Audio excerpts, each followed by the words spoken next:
नमस्कार. आज आपल्यासोबत आहेत महाराष्ट्र प्रदेश काँग्रेस कमिटीचे सरचिटणीस आणि मुख्य प्रवक्ते अतुल लोंढे. सर नमस्कार. नमस्कार. आपण थेट प्रश्नांना सुरुवात करूया. आताच सर्वोच्च न्यायालयामध्ये केंद्र सरकारने एक अफिडेव्हिट केले. EWS आरक्षणाचा जो मुद्दा तिथं आहे, EWS म्हणजे इकॉनॉमिक विकर सेक्शन, म्हणजे आर्थिकदृष्ट्या दुर्बल घटकाला केंद्र सरकारने जे 10% आरक्षण दिलेलं होतं, तर त्याच्यामध्ये जे निकष आहेत त्यात त्यांनी जे प्रतिज्ञापत्र दिलं आहे त्याच्यामुळे एक आता नवीन वादाला आमंत्रण मिळालं आहे. तर त्याबद्दल तुमची काय प्रतिक्रिया आहे? नाही, माझं स्पष्ट असं मत आहे की आपण जर ज्या विचारधारेवर हा पक्ष आहे आणि सत्तेत आल्यानंतर ज्या पद्धतीची पावलं उचललेली आहे त्यातनं हे प्रतीत होतं की यांची जी थिअरी आहे ती त्यांना प्रॅक्टिसमध्ये आणायची आहे. आता आपण बघितलं असेल की मराठा आरक्षण यांनी ज्या वेळेस दिलं ती वेळ ही 90 दिवसानंतरची होती. 102व्या घटनादुरुस्तीनंतर 102व्या घटनादुरुस्तीने राज्यांचे आरक्षण देण्याचे अधिकार काढून टाकलेले होते. मग हे करत असताना तत्कालीन ॲडव्होकेट जनरल ह्यांनी राज्य सरकारला हे बिल ठेवताना ही बाब लक्षात आणून दिली नाही का? हा पहिला प्रश्न. दुसरा प्रश्न, जेव्हा ही बाब विधानसभेमध्ये अशोकराव चव्हाण साहेब समितीचे अध्यक्ष आहेत त्यांनी लक्षात आणून दिलं, त्याच्यानंतरसुद्धा ही गोष्ट सातत्यानं पब्लिक डोमेनमध्ये नाकारण्यात आली की राज्य सरकारला अधिकार आहेत. पण मग याचा इम्पॅक्ट हा संपूर्ण देशभर होणार होता. बरं. आणि त्यांना ही मग मान्य करावं लागलं आणि 127वी घटनादुरुस्ती केली. 127वी घटनादुरुस्ती करत असताना 2 मुद्दे प्रकर्षानं आपल्यासमोर होते. एक मुद्दा होता की राज्यांचे अधिकार त्यांना परत बहाल करणे, आणि दुसरा मुद्दा होता की 50%च्या तुम्ही वरती गेलंच नाही तर तुमच्याकडे पैसे आहेत पण मार्केटमध्ये अन्नधान्य नाही. ॲग्रोवनच्या भाषेत बोलायला गेलं तर पैसे बक्कळ आहे तुमच्याकडे पण मार्केटमध्ये अन्नधान्यच नाही आहे. तर त्या पैशाचा फायदा काय? म्हणजे आरक्षणाचे तुमच्याकडे अधिकार आहेत पण आरक्षण देण्याची शक्यता तुम्ही निर्माण करू शकत नाही. तर त्यावेळेससुद्धा यांनी 50% वरची मर्यादा जी आहे ती वाढवली नाही आणि फक्त राज्यांचे अधिकार परत दिले, म्हणजे बंदूक दिली, गोळ्या काढून घेतल्या.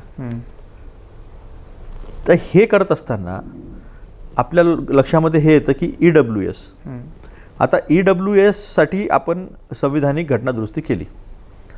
घटनादुरुस्ती करणं आवश्यक होतं कारण की 16(4) शैक्षणिक आणि सामाजिक मागासलेपण हाच निकष आहे. आर्थिक निकषावर आरक्षण देता येत नाही असा प्रयत्न ज्या वेळेस OBCला 27% आरक्षण दिलं नरसिंहराव सरकारमध्ये असताना त्यावेळेस त्यांनी 10%चा OM पण काढला होता, ऑफिस मेमोरेंडम. तो सुप्रीम कोर्टाने धुडकावून लावला. राजस्थानमध्ये पण हा 14% आरक्षण देण्याचा प्रयत्न झाला, तोही धुडकावून लावला होता. मग ही घटनादुरुस्ती तुम्ही केली तर त्यावेळेस देशातलं आरक्षण हे 49% होतं, ते 59% होणार होतं.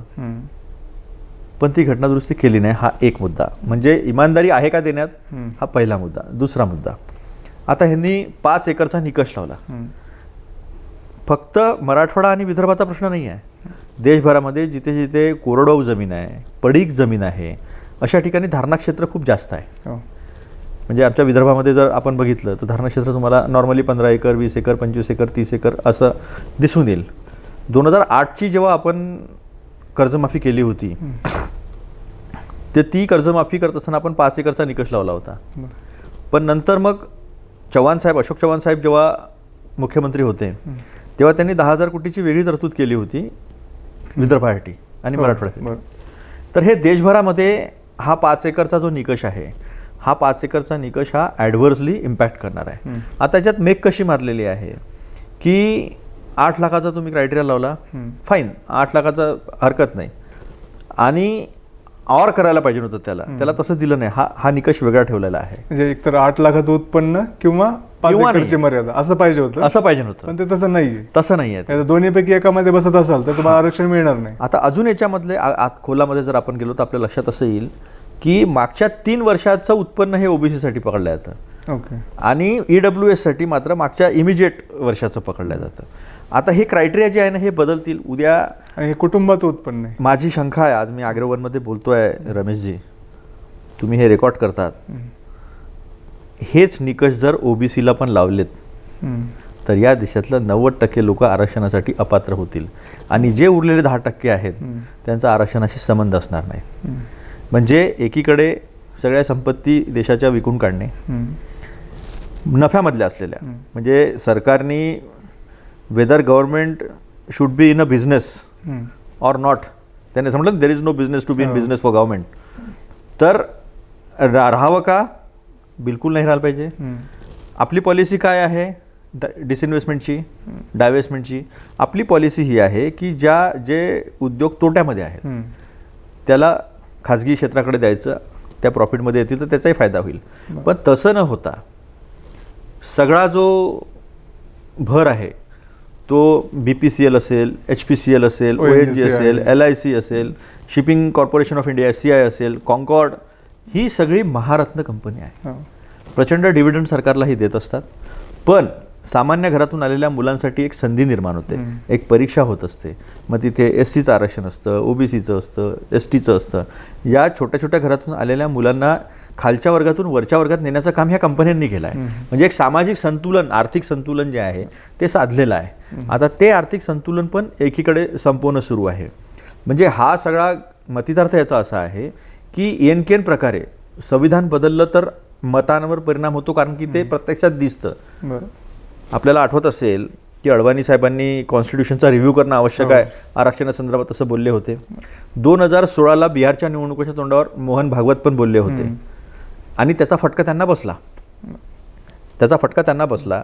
त्यामुळे त्यांनी आता पवित्रा बदलला.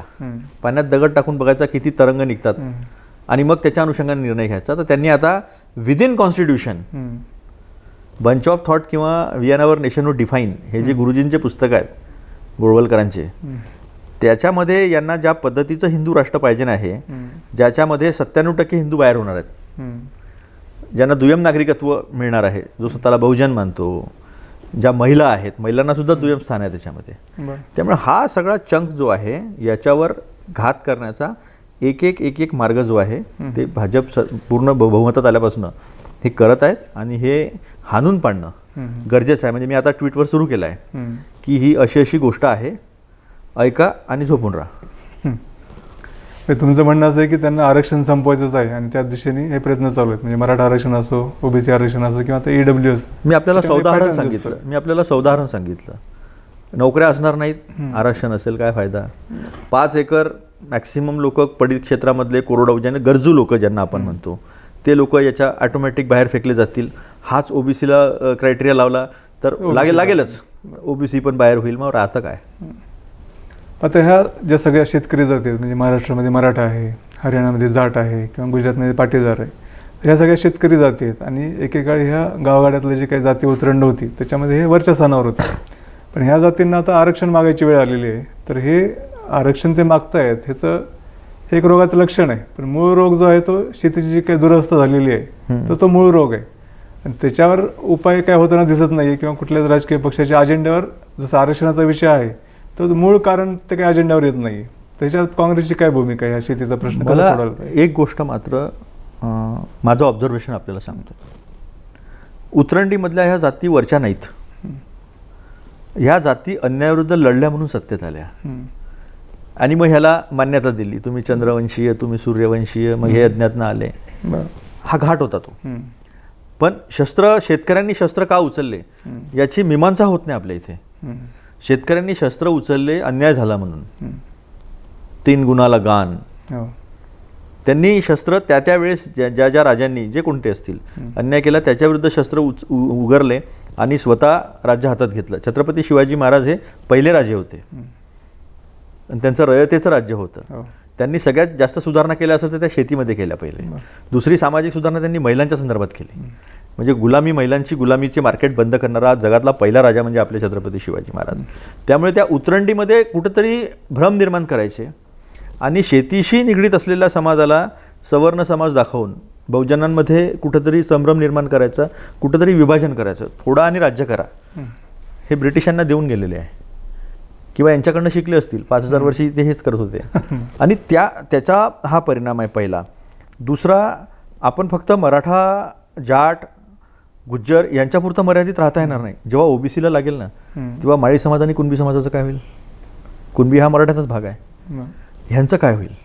अशा अनेक जाती आहेत की ज्या प्रत्यक्षात शेतीशी निगडीत आहेत, पण ज्यांचं पण धारणा क्षेत्र पडीक आणि कोरडवाहू क्षेत्रामध्ये चांगलं आहे.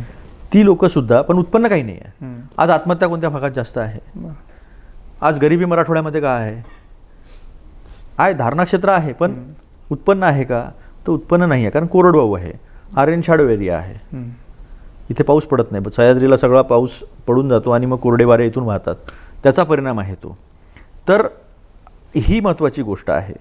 आणि एक आपण लक्षात घ्या की शेतीची दुरावस्था होण्यासाठी उत्पादन हा एकमेव कारण नाही आहे. प्रचंड बेरोजगारी आपण हा एक प्रकार आपल्याला कल्पना असेल की जिथे 2 लोकांनी काम केलं पाहिजे, 4 लोक available आहेत, 4 लोक, 8 लोक, 10, आपल्या संदर्भामध्ये 12 लोक काम करतात आहे. ही 10 लोक जी आहे ही आपल्याला डिस्बर्स करावं लागेल.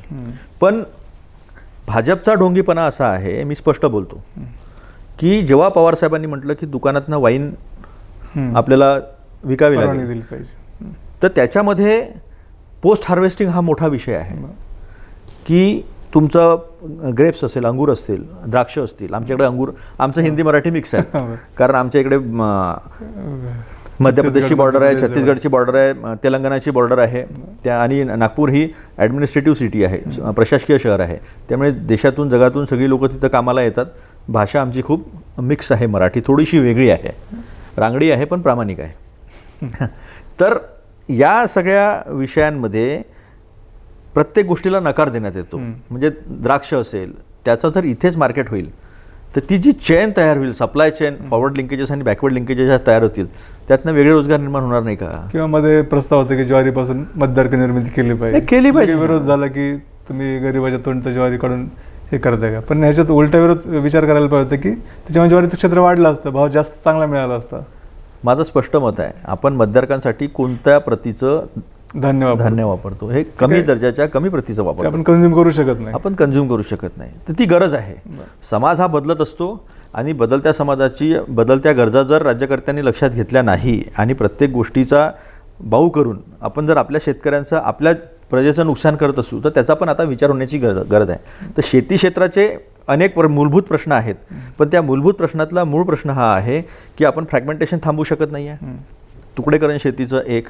आणि दुसरं, आपण त्याच्यावरचा शेतीवरचा भार जर कमी नाही केला तर शेतीचे जे प्रश्न आहे त्याच्यातून बाहेर पडायला आपल्याला फार प्रॉब्लेम होणार आहे. आता शेतीवरचा भार कमी करायचा म्हणजे मग उद्योगामध्ये किंवा सेवा क्षेत्रामध्ये आपली डेव्हलपमेंट ज्या पद्धतीने व्हायला पाहिजे ते शेतीवर आधारित उद्योगांमध्ये जावं लागेल. आपल्याला आपल्या लोकल लेवलला डिमांड तयार करावी लागेल, म्हणजे मागणी तयारी करावी लागेल या सगळ्या गोष्टींची. म्हणजे आता कॉर्नफ्लॉक्स आपण इम्पोर्ट करतो बऱ्यापैकी, मग आपल्या ज्वारीचे नाही होऊ शकत का?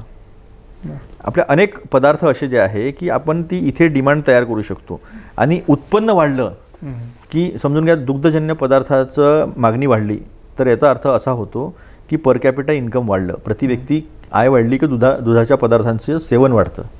मग इतर पदार्थ जे आहेत, जे आता हेल्थ कॉन्शियस झाले आहे लोक, आपल्या इकडे एकता आहे, एक भारत आहे, एक इंडिया आहे. भारताने इंडियाच्या गरजा पूर्ण करून इंडियासारखं व्हावं आर्थिक दृष्टिकोनातून, ह्याचा विचार थोडासा जो आहे तो आपल्याला करावा लागेल. डोमेस्टिक डिमांड जी आहे, स्थानिक मागणी जी आहे ती वाढवावी लागेल. आणि ती वाढवली तर शेतीवरचा भार कमी होईल. लोकांना असं वाटतं की मोठे मोठे उद्योग आपण स्थापन करू, मग आर्टिफिशियल इंटेलिजन्स आहे, मॉडर्नायझेशन आहे, मॉडर्न इक्विपमेंट्स आहेत, या गोष्टीची जर स्पर्धा करायची असेल आणि आपल्या देशामध्ये जर आता जर कुठली क्रांती व्हायची असेल तर ती आपल्याला दुसरी हरित क्रांती करावी लागेल. पण ती हरित क्रांती ही प्रोसेसिंग इंडस्ट्रीमध्ये करावी लागेल. बरं, तुम्ही प्रोसेसिंग इंडस्ट्रीचा मुद्दा मांडला. आणि आता शेतकऱ्यांचा प्रॉब्लेम काय होतं की शेतकऱ्याला डिस्ट्रेस सेल करायला लागतो, कारण तो ते साठवून ठेवू शकत नाही, तेवढं इन्फ्रास्ट्रक्चर तर अवेलेबल नाही. त्याच्यामुळं माल हार्वेस्टिंग झालं, काढणी झाली की लगेच विकावं लागते, प्रेशर राहतं आणि त्याचा गैरफायदा मार्केटिंग व्यवस्था घेते, त्याच्यामुळे त्याला कमी रेट मिळतो. दुसरा मुद्दा आहे तो प्रोसेसिंगचा.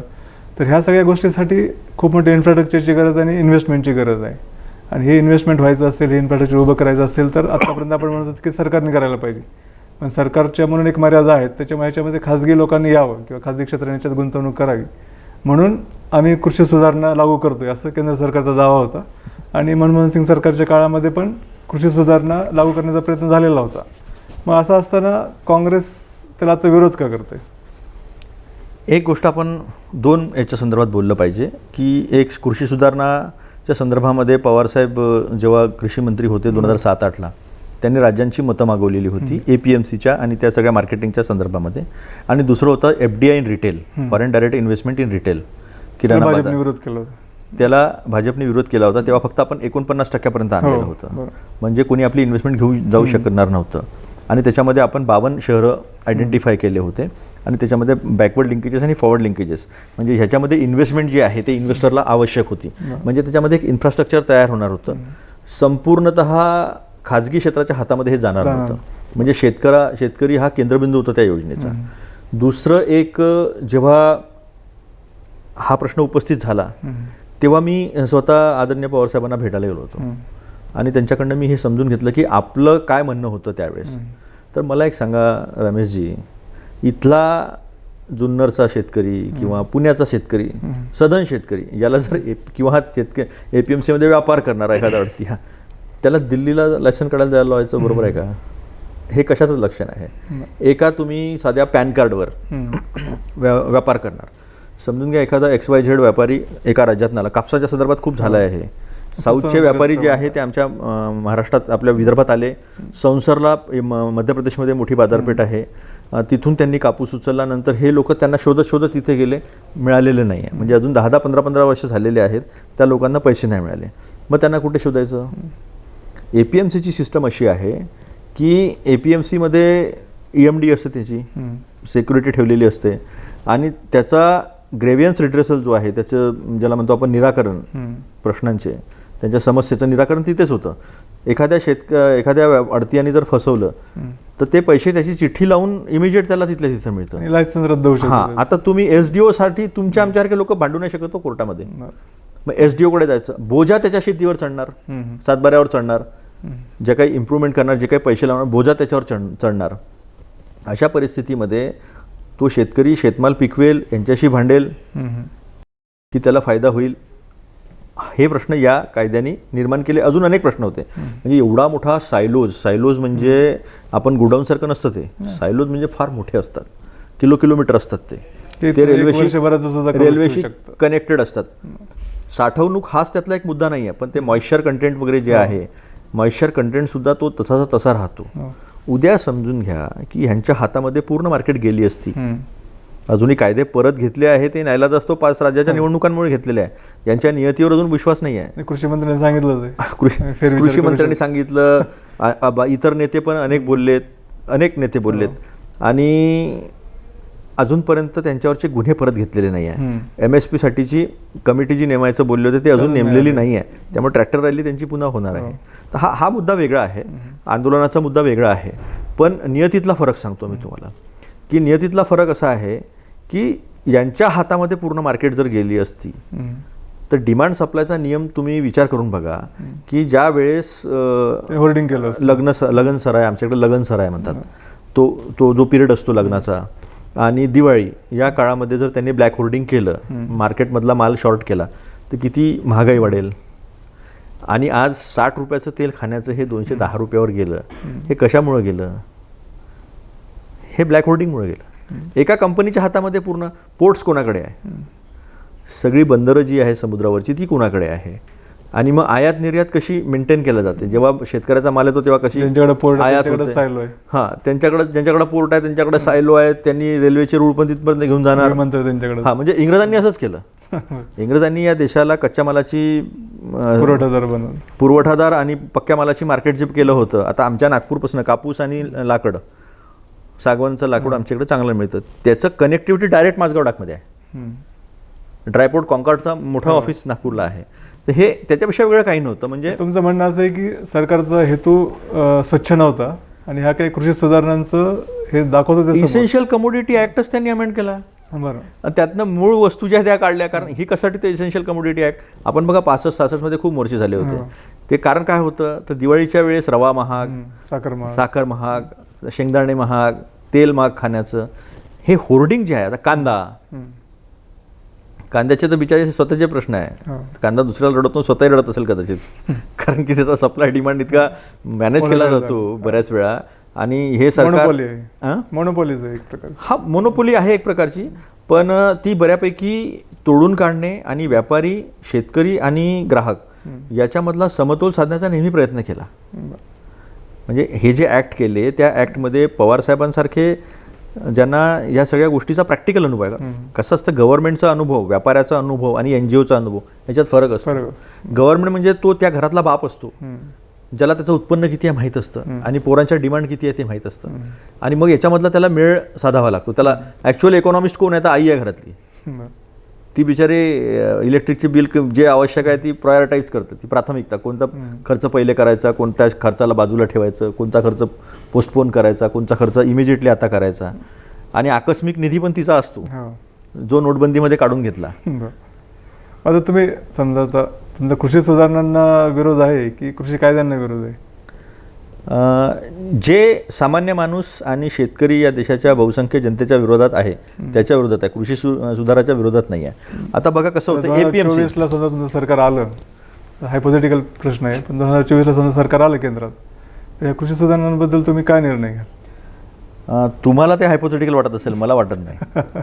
मला गॅरंटी आहे की 2024ला आमचं सरकार येणार, राहुलजी पंतप्रधान होणार. मग या कृषी सुधारणा आणि कृषी कायद्याबद्दल काय धोरण आहे? आमचं असं धोरण आहे की जो एक बॅलन्स साधला पाहिजे.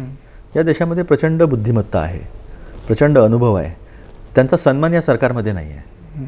ज्या भगवतींनी, ज्या पंगारियांनी, ज्या अरविंद सुब्रमण्यमनी, ज्या रघुरामन राजांनी यांना चांगले सल्ले दिले, त्यांना बाहेर जावं लागलं. म्हणजे हे लोकांना कळत नाही असं नाही आहे. यांची फिलॉसॉफी आहे की मुठभर लोकांच्या हातामध्ये आर्थिक सत्ता, राजकीय सत्ता आणि सामाजिक सत्ता राहिली की लोक गुलामासारखे आपलं राहतात, गुलाम होतात आणि आपलं ऐकतात. आता बघा, तुम्हाला सांगतो, 80 करोड लोकांना 2 रुपये किलो 3 रुपये किलो गहू तांदूळ देणे ही भूषणावा गोष्ट आहे का? पण आज बघा तुम्ही, आज लोक, सामान्य माणूस एकदम आंदोलन करायला येत नाही, रस्त्यावर येत नाही, कारण की त्याचं पोट उपाशी आहे. आमच्या काळामध्ये लोक रस्त्यावर उतरायचे, मोमबत्त्या घेऊन यायचे, आग्रह करायचे. ते खूप मॅच्युअर डेमोक्रेसीचं उदाहरण होतं की लोक मागणी करायचे, कारण लोकांच्या पोटामध्ये अन्नधान्य होतं, त्यांच्या गरजा वाढल्या होत्या, त्यांचे ॲस्पिरेशन्स वाढलेले होते, विकास होत होता. आता लोकांना 2 वेळचं जोडायला त्रास होतो. म्हणजे चुकीच्या पद्धतीनं नोटबंदी, चुकीच्या पद्धतीनं GST सारखा चांगला टॅक्स पण खराब कसा करू शकतो त्याचं ते उदाहरण, चुकीचा लॉकडाऊन, लोक रस्त्यावर पायदळ चालणं. आता तो 2 वेळचा जेवणाचं बघेल की आंदोलन बघेल, हा एक मोठा गोष्ट आहे. पण जे शेतकऱ्यांनी केलं, पंजाबच्या, हरियाणाच्या, पश्चिम उत्तर प्रदेशच्या आणि आपल्या इथूनही थोडे सगळीकडनं गेलेले होते, ते उपाशीपोटी झालेलं आंदोलन एक लक्षात ठेवा. आणि 13 महिने अशा पद्धतीनं बसून राहून त्याला एक राजकीय आयाम मिळवून देणे, ही या मागच्या वर्षातली किंवा या 7 वर्षातल्या अन्यायाच्या विरोधातली आपली उपलब्धी आहे. आपण आपली मिळकत आहे ती, एक समाज म्हणून, एक देश म्हणून. तर यांना आता अडवता येणार नाही. आमच्या वेळेसच्या कायद्यामध्ये APMC जी आहे ती शेतकऱ्यापर्यंत पोहोचवायची कशी, हा एक प्लॅनिंग होता. मी FDI आणि रिटेलच्या संदर्भात आपल्याला बोललेलो होतो. आणि संपूर्ण अधिकार जे आहे ते गव्हर्नमेंटचा कंट्रोलर आणि रेग्युलेटर म्हणून जो कंट्रोल असायला पाहिजे तो होता. सगळं प्रायव्हेटच्या हातामध्ये ताब्यात जे होतं ते नाही. तर कृषी सुधार झाले पाहिजे, नवीन गोष्टी आपल्याला आणाव्या लागतील, जमिनीवरचा भार कमी करावा लागेल आणि शेतीची उत्पादकता जी आहे ती वाढवावी लागेल. आणि पर्यावरणाशी पण आपल्याला आता भांडावं लागणार आहे. कारण पहा तुम्ही, या 2 वर्षामध्ये आपण तोक्ते पाहिलं, निसर्ग पाहिलं, अतिवृष्टी, मांजरा कोरडी पाहिली आपण, तिथे पूर आला जिथे लोकांना पाण्याची हे होती. या गोष्टीसाठी पण लढावं लागेल. काही मॅजिक वॅन्ड कोणाकडे नाही आहे, जादूची कांडी कोणाकडेच नाही आहे. पण इमानदारी ठेवली तर लोक साथ देतात. ॲस्पिरेशन्स आले की लोक प्रश्न विचारायला लागतात. पोटात अन्नधान्य असलं ना की लोक प्रश्न विचारतात. आणि जितका विकास होतो तितके डेमोक्रेसी जी आहे ती मॅच्युअर होत जाते. तर ह्या गोष्टी ज्या आहेत त्या पुन्हा एकदा नव्यानं सुरू करावं लागणार आहे. इतक्या खालच्या स्तरापर्यंत, म्हणजे ते पेट्रोल पंपावर आपण जातो, आपण ते सेट टू 0 बिफोर डिलिव्हरी लिहिलं असतं त्याच्यावर की 0 बघून घ्यावा. तर 0 जो आहे हा मोदीजींनी 0 आपल्याला दाखवलेला आहे. तर तुम्ही आता ॲस्पिरेशनचा मुद्दा मांडला, तर आपलं फक्त महाराष्ट्रापुरता विचार केला तर सोयाबीन आणि कापूस ही 2 पिकं आहेत की ज्याला आपण नगदी पिकं म्हणतो.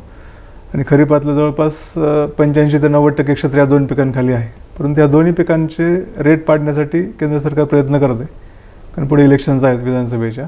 तर सोयाबीनबद्दल त्यांनी जे निर्णय घेतले की पहिल्यांदा सोयाबीन आयात केली, नंतर सोयाबीनवर स्टॉक लिमिट लावायचा प्रयत्न केला, नंतर सोयाबीनवर आता स्टॉक लिमिट लावली आणि कापसाच्या बाबतीत पण एक लॉबी, टेक्स्टाईल लॉबी प्रयत्न करते की कापसाची निर्यात बंद करा, कापसाची आयात सुरू करा आणि कापसाला पण स्टॉक लिमिट लावा.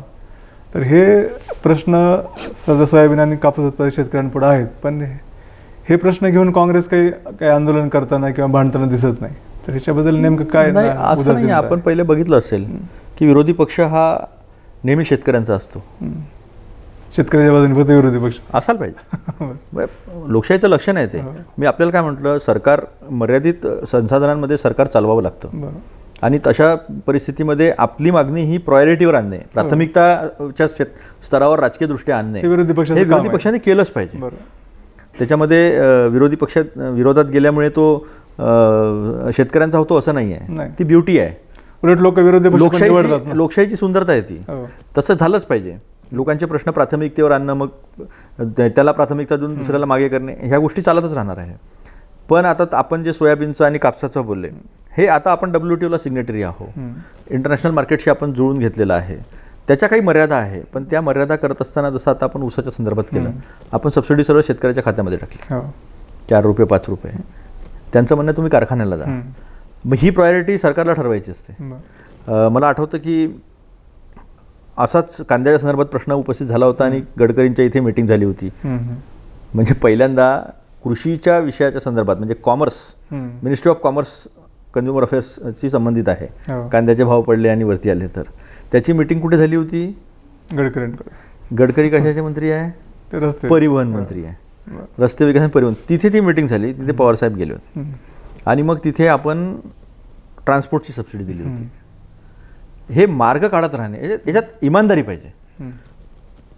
प्रॉब्लेम असणार आहे, लॉबीज असणार आहेत, व्यापारी असणार आहेत, ते आपल्या फायद्यासाठी काम करणार आहेत. सरकार कोणासाठी असतं? सरकार सगळ्यांसाठी असतं. मग त्याच्यामध्ये जे मध्यम मार्ग काढून शेतकऱ्याचं नुकसान झालं नाही पाहिजे, कारण शेतकऱ्याचं सरकार आहे. खाजगी व्यापाऱ्यांकडे पैसा असतो, व्यापाऱ्यांकडे ताकद असते लॉबिंग करण्याची, प्रेशर ग्रुप तयार करण्याची, पण शेतकऱ्यासाठी सगळं काही सरकार असतं. तर याच्यातलं समन्वय साधणे, याच्यातला बॅलन्स साधणे हे सरकारचं काम आहे आणि ते सरकारने केलं पाहिजे. आतापर्यंत होत नव्हतं का? कांद्याचे किती प्रश्न झाले आणि कांद्याच्या प्रश्नाच्या संदर्भामध्ये, साखरेच्या प्रश्नाच्या संदर्भामध्ये, साखरेच्या याच्यामध्ये पण ट्रान्सपोर्ट सबसिडी दिलेली होती, इंटरेस्ट सबसिडी दिलेली होती. जो स्टॉक असतो आणि जो इंटरेस्ट बँकेला द्यावा लागतो कारखान्यांना, ती इंटरेस्ट सबसिडी दिलेली होती. हे मार्ग काढलेले आहे आतापर्यंत आणि शेतकऱ्यांना हे कळलं आहे. कदाचित माझ्या मते राजू शेट्टींना पण कळलं आहे. त्याच्यामुळे राजू शेट्टींना शेवटीकडे यावं लागलं. आमच्या इकडे धानावरचा बोनस यांनी बंद करून टाकला होता, आलं का लक्षात? धानावरचा बोनस आपण पुन्हा सुरू केला. तर एक सोशल अनरेस्ट जो होता मागच्या 5 वर्षामध्ये, तो दिसतो का आता? तो दिसत नाही. याचा अर्थ प्रश्न सुटले असं नाही 2 वर्षात, पण प्रश्न सोडवण्याच्या दिशेनी जी इमानदारी जी आहे सरकारची, ती लोकांपर्यंत पोहोचलेली आहे. तर हे होते अतुल लोंढे. तुम्ही आज इथं आलात आणि सविस्तर आमच्याशी चर्चा केली, त्याबद्दल धन्यवाद. धन्यवाद. ताज्या अपडेटसाठी भेट द्या agrowon.com वर.